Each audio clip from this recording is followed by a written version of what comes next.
This video is going to show the options underneath the Insert menu. What we're going to start first is with the text box. So when we click on text box, it will provide a text box onto your web page. And you have a couple options, so we'll start by clicking in Delaware City Schools. And we can start by deciding on what we want to use this text box for. Is it just normal text on our page, title, heading, subheading, or smaller text? I'm going to provide it as a title. We can also go and we can change the font if we like. So change it to Arial. I can change my size. I can change bold, italic, underlined, and even the text color if I want. So I'm going to change it to orange for Delaware City Schools. I can link it. So if I do an insert link, it'll provide the text and the link at the bottom, whatever it is that you want to link. And I can align it, I can remove it, and I can add a couple other different things such as like paragraph and line spacing, strike through, that type of stuff. So you can explore these. Next, we're going to take a look at how to insert images into your website. So you're going to click on Images, and you have options to upload or select. We're going to start with upload. So when it uploads, this pulls images from your computer. So I have a couple of images that I would like to upload. I'm going to click Open, and it will populate them based on the size that they were uploaded at. So you can shrink them by clicking on this, shrinking it.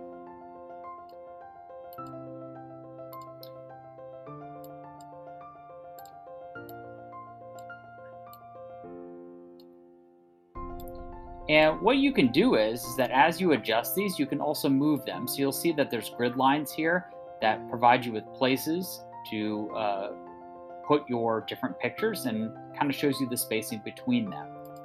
The other things you can do is when you click on the pictures, you can click crop, you can uncrop them, you can actually link them, trash them, and they give you a couple more options in here you can explore.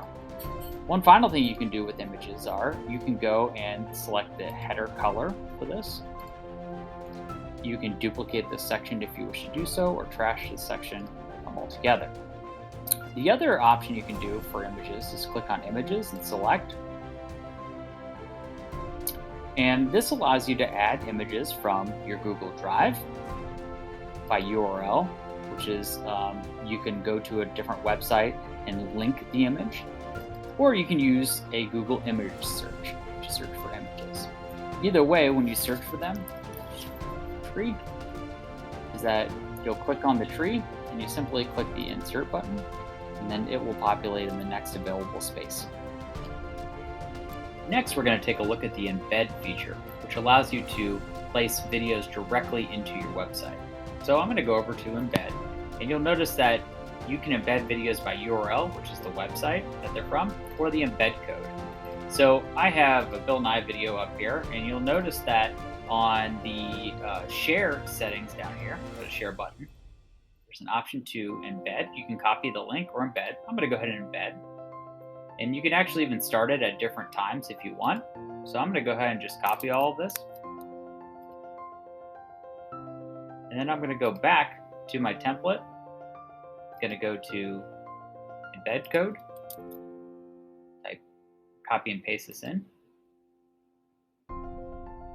Then you'll see that you can edit some options here, but I'm going to go ahead and insert it. You'll see this video show up, and in preview mode, you can see that users can go in and click on the video directly into the website. So this is kind of nice in terms of if you just want to directly put a video inside of a website instead of having them go and open a video in a new tab. Okay, next we're going to take a look at the layout section. And so the layout section provides you with a template that you may use to organize your website. So for example, maybe I want a picture and then text box off to the side. Well, I could go and create it over here with the options that we have up here, or I could just pull this over and have it created for me. So now I have an option to place a picture. I have an option to edit text as a heading. So I could say lunch list for Delaware City Schools. In the bottom, I could put the different list of things that are there. So these are a great option to keep your page clean and organized, and you have 6 different options off to the side to choose from. Okay, the next section we're going to take a look at is the additional options underneath the layout menu here. And the first one that you're going to see is Collapsible Group. So when we put in Collapsible Group, this is for if you have a large amount of text that you want to remain hidden until the user clicks on it. So for example, I might put in, again, like my lunch list, and I don't want everybody to see my entire lunch list, so I can put hamburger, fruit, salad, so forth.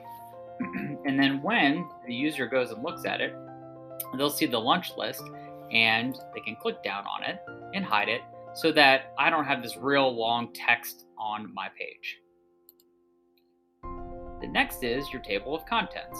So your table of contents, when you place it in, is going to be a table of contents that goes at the top of your page where users can go and click on each of the links and it will guide them to that place on the web page. So again, this is really nice for if you have a whole bunch of content on your page and you want them to click directly on that section and it'll take them directly there.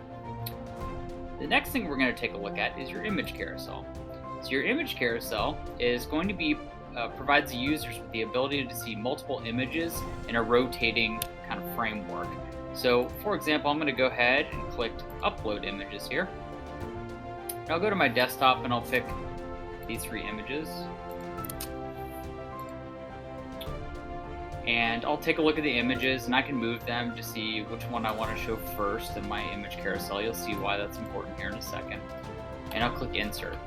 And what you'll see is that you can adjust the settings by clicking on the gear wheel, but the user sees a carousel of different pictures.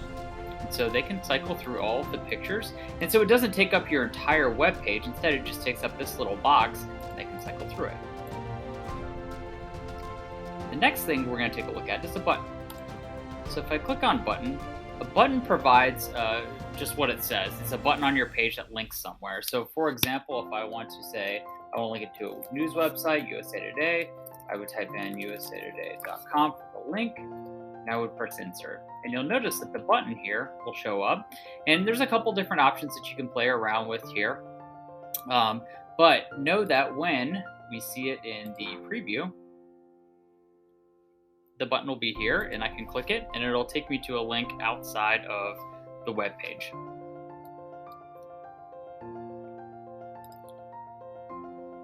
Next, we have a divider. So if you have a page that has a whole bunch of different sections or just a lot of information you want to divide it up, dividers can be placed by clicking. You can pull this in any under any of the sections, and it provides kind of a just a dividing line that just helps break up the visuals on your page. Next, we have something called Placeholder. And Placeholder is nice when you don't necessarily have the media you want right now, but you know where you want to put that media at. So for example, I might have like a Google Slides presentation that I haven't created yet, but I know that I want to place it on the bottom of my page here. Well, I can place this in here, and this allows me to go and put other things in, for example, like a text box, and I can place things around that placeholder until I'm ready to insert images or whatever it is that I want to insert in here. So when I press it, there's a whole bunch of stuff you can upload into it, and so you can kind of go and just look at those options, but that's a great option to hold a spot for your media.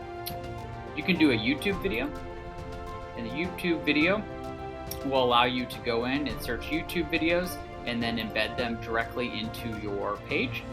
You can go and click on a calendar.